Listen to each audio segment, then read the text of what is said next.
જય જવાન જય કિસાન. કેમ છો? મજામાં છો? તો આજે આપણે વાત કરીએ બાજરી વિશેની. તો મેં કાલે એક વિડીયો બનાવીને બાજરી વિશેનો નાખ્યો હતો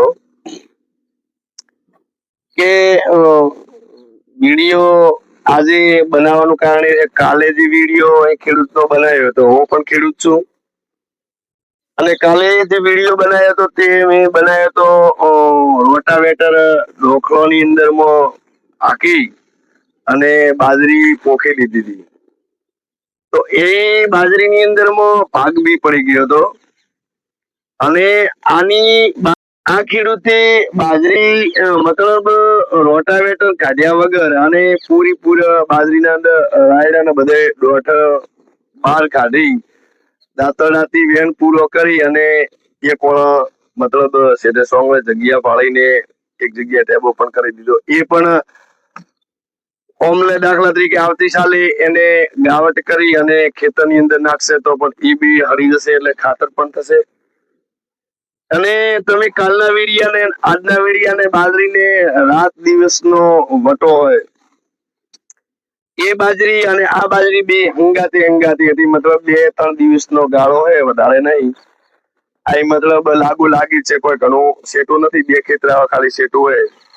એ ખેડૂતે દોઢોનો બધું જે હતો તે રોટાવેટર થી વાતે કરીને પૂરું કરી દીધું ને બાજરી પોખી દીધી ને તો એમાં ભાગ પડ્યો. એ ખેડૂત ભારે મતલબ બાજરી કાયમ જોવી પડે છે, અને મતલબ નહીં હોય તો એ ખાલસામાં રજગા બાજરી પણ આપવી પડશે. તો તમે મારું તો એટલું જ માનવું છે, આ વિડીયો તમે જોશો એટલે તમને પણ પૂરો ખ્યાલ આવશે કે ના હમણાં ભાઈ વિડીયો સત્ય પણ બનાવ્યો હોય.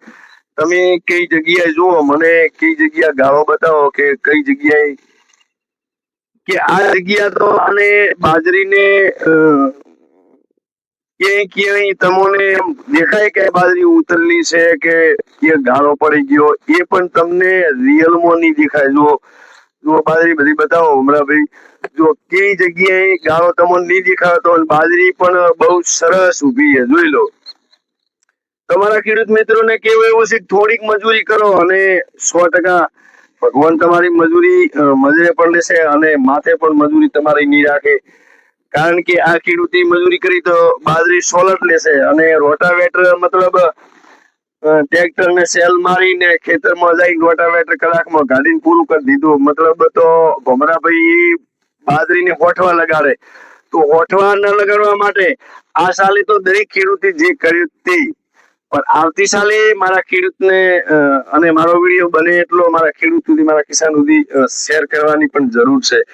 કારણ કે આપણે આળસના કારણે કે હવે ક્યારે વાઢશો અને ક્યારે દોઢ ઉપાડશો અને ક્યારે બારી નાખી દીશો, એ ગણતરી ના હોવી જોઈએ. આપણે ખેડૂતનો પૂરેપૂરો મજૂરી હોવી જ જોઈએ. કારણ કે આ વસ્તુ ખેતી મતલબ એમને ઉત્પાદન વધારે આવશે, 100% ગેરંટી સાથે ઉત્પાદન આવશે. કારણ કે એમને દોઢ કાઢી નાખીએ નથી કાઢી, અને ઉત્પાદન 2-3 બોરીનો બી ફેર છે. મારા અનુભવ તો વધારે, પણ હું બિયા તો મતલબ કહું છું કે ઓછું થશે, પણ 100% અડધી બાજરી થાય ને અડધું નથી થતું. અને આ બાજરીનો 100% રિઝલ્ટ આવશે, એ હું ગેરંટી સાથે કહું. કારણ કે હું પણ બાજરી વાવું છું, તો દોઢ ખેતર બહાર કાઢી અને બંધે કે ગમે તે લાગી જગ્યા પડી હોય ત્યાં નોખી દેવાનો.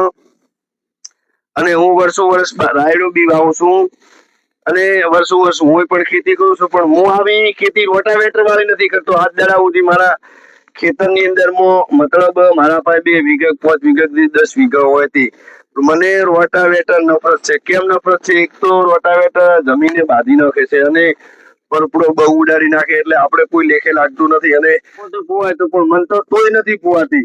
મને તો કલ્ટી અને બહુ હમાર જ ગમે છે. તો આવતી સાલે મારા ખેડૂત મિત્રો, મારા વિડીયાના માધ્યમથી તમે રાયડાના દોઠા બીજા વાઢી અને બાજરી પાવજો ને અમુક તમે 1 વીઘાની અંદરમાં રાયડાના દોઠાના રોટાવેટર ગાડીને પાવજો, તમને રાત દિવસનો ફરક પણ પડશે. અને બને એટલો મારો વિડીયો લાઈક, શેર અને સબસ્ક્રાઇબ કરવા ભૂલતા નહીં. જય જવાન જય કિસાન.